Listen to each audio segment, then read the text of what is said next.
Hello everyone, my name is Elisa and I will now start the presentation of the paper entitled Evidence-Based Calibration of an Energy Simulation Model, dealing with practical issues of data availability and granularity in an UK apartment block. For high quality, low energy and low carbon buildings to be designed, feedback from operational performance of real buildings is required. As buildings usually do not present the same performance during their operation as the one predicted in the design phase, a broad interest in building real monitoring and operation diagnostic has emerged, and the gap between measured and simulated energy consumption has thus become an elementary concern. The objective of this paper is to explore the use of energy use data and the indoor environmental quality measurements for calibrating a simulation model through a case study example of a newly built residential apartment in UK. A systematic, evidence-based manual fine-tuning is done to calibrate performance of a typical flat. The building's design intents and actual data for energy use and IEQ were collected. A baseline model was then created in Design Builder software. The baseline results were compared to the current measured and monitored data, and the design intents were analyzed. The model was fine-tuned based on identified deviations, and the results were validated using monthly calibration criteria as per ASHRAE Guideline 14 and IPMVP. The coefficients of variation of the root mean square error, CV, and normalized mean bias error values should be minor than 15% and 5% respectively. The uncertainty in calibrated models results were also quantified. The range of variability in models input parameter was based on observed evidence as per the existing literature. Finally, discrepancies and their potential cause were listed. The case study is an apartment block located in East London, England.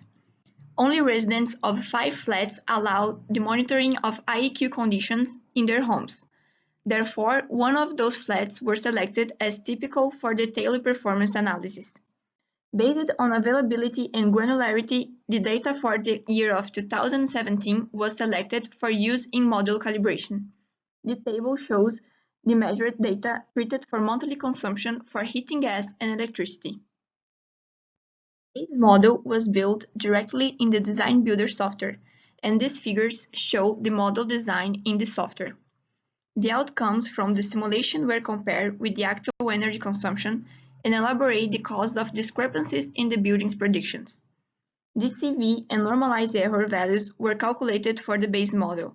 For heat demand, they were respectively 56 and 45%, and for electricity consumption were 10 and 3%. These are shown in the figures. The calibrated model was obtained by modifying the base model according to findings obtained.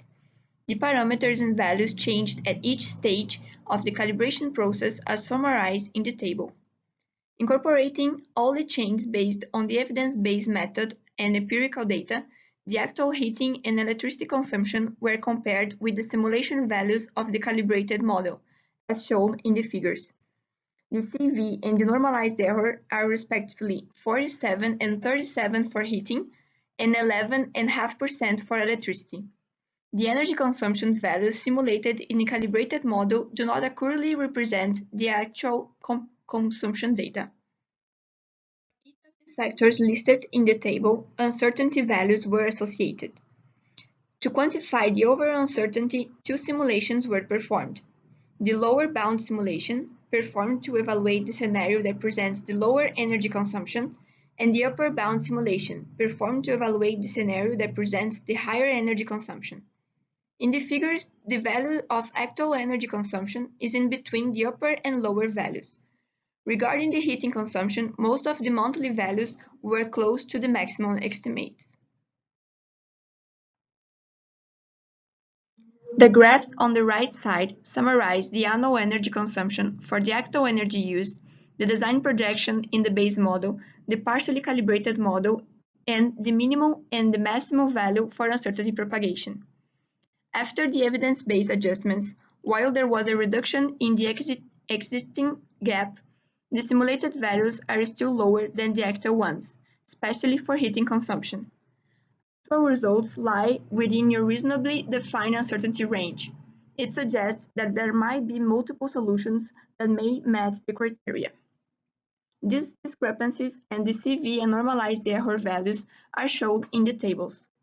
It is noticeable that the SAP tables forecast and the NCM database are not representative of the actual operating conditions, so the predictions of the base model do not accurately reflect the real building performance. The level of measurements need to improve.